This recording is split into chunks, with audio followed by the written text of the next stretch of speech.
This is an interview for Talis on Tear with Hilary Trump, Ivan Phillips and Margaret Dunkley. Hilary, you've got some interesting photographs here. Can you tell me a bit about them, please? The first picture is one of my grandfather, Henry Cleave of St. Wen. He's reaping with an early mechanical grass cutter.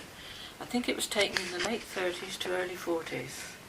I think this photograph highlights how labour-intensive farm work was in those days and how reliant they were on the horses, working as a team together.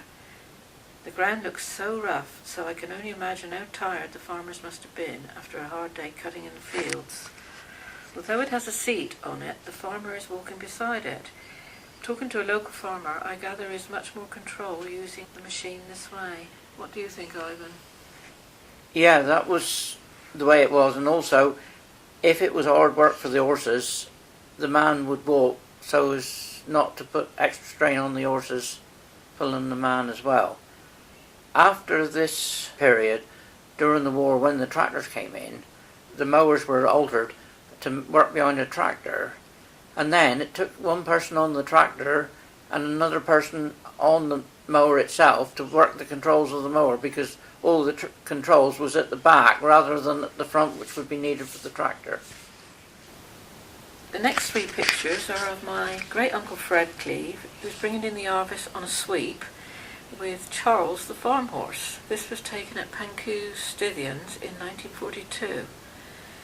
Again, working as one with a horse. The further series of pictures shows the various stages of the harvest, with all the workers pitching in, making the harvest seem a community event, with one of the wives in the background having probably brought in the crib, which they are enjoying in the third picture.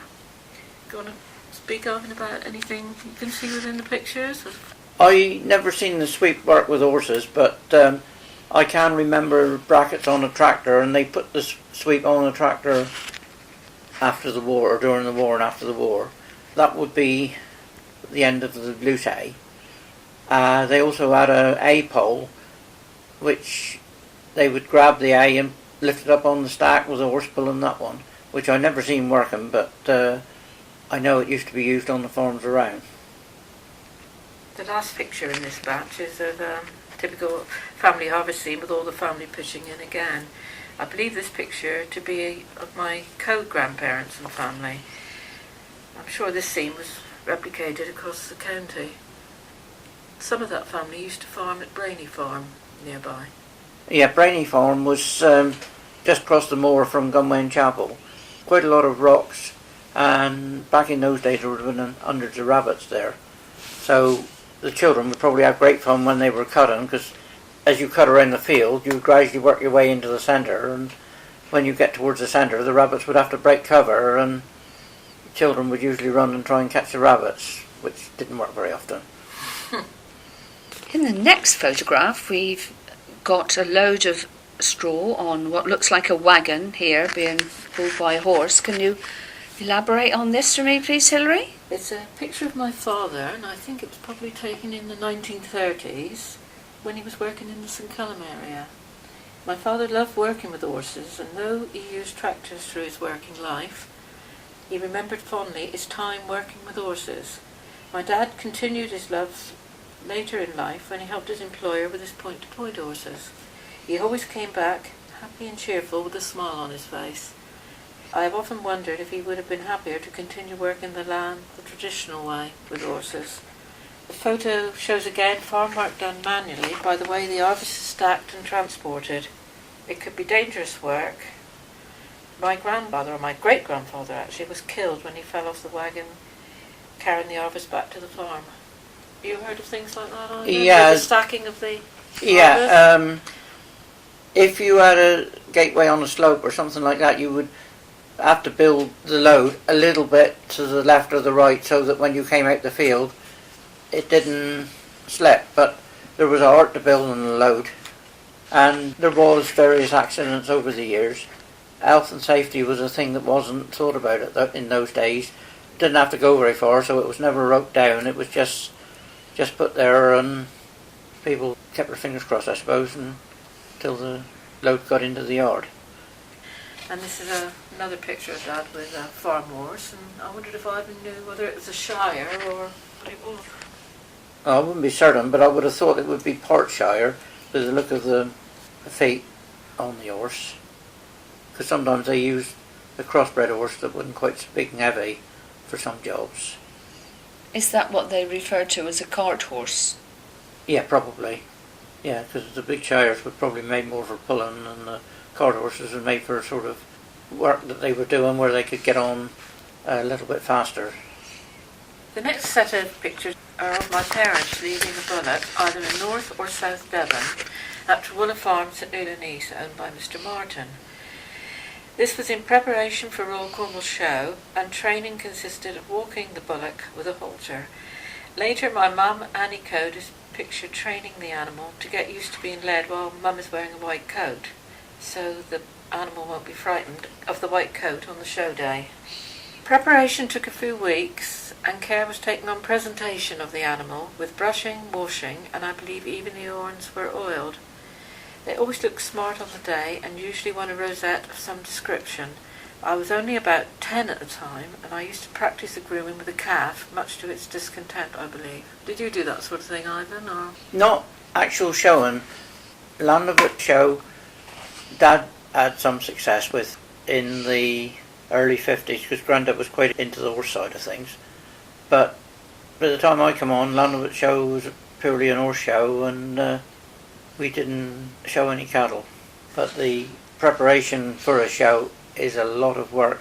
You've got to get the animal used to being handled, used to more or less anything, being more or less bomb-proof, so that nothing frightened it. Even then you had to be aware, because when they went out in a show ring there would be lots of people around, and when they were home they'd probably never seen more than 2 or 3 people at a time. And I suppose if they won a prize, people would be clapping and... That's right. Making a real noise. Yeah, you had to be ready for every eventuality, basically. This picture here has got a pony and trap. Do you know who these people are? Yes, it's my grandfather, Henry Cleve, and my grandmother, with my mother sat in the middle as a small child. Mum told me once when she was small, she had pneumonia and was taken to Bodmin Hospital. And when recovered, she was brought back home in the pony and trap.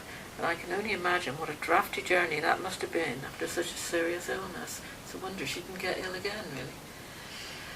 Have you any similar stories, Ivan, about the pony and trap and distances? And one of the stories that I've heard is that my great-granddad, when Gunwen Chapel was built, took the horse and wagon and went to Delabole Quarry one day and loaded up a load of slate and stayed the night, and then the next day came back to Gunwen.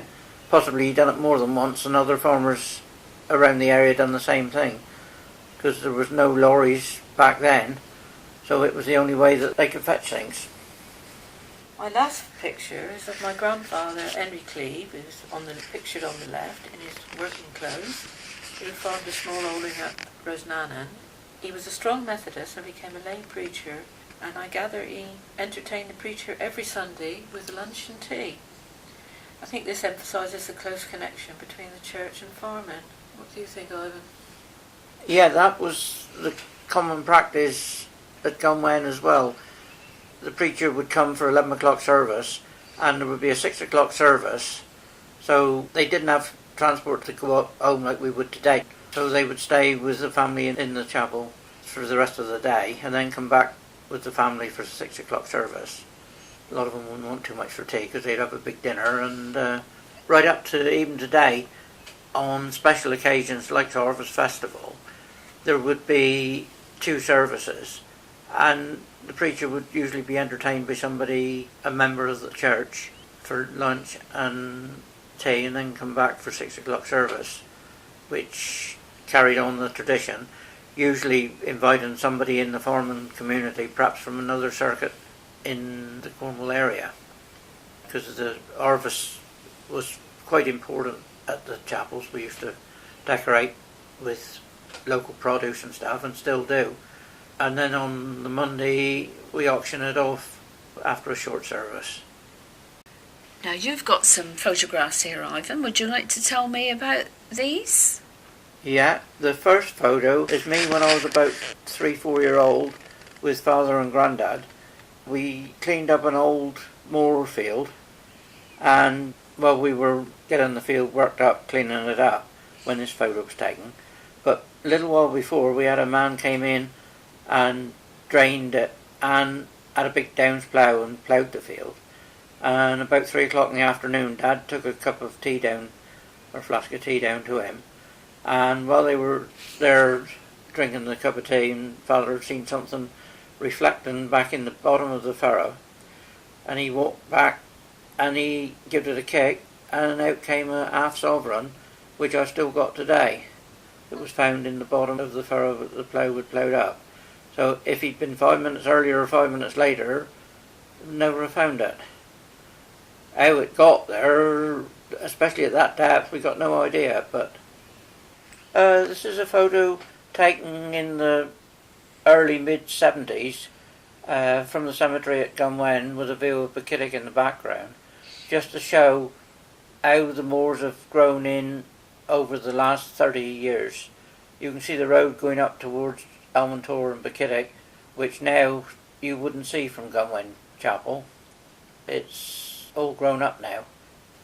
Thank you, Hilary and Ivan. That was fascinating and gives us a good insight into farming of years ago and what went on at the harvest festivals at the chapel.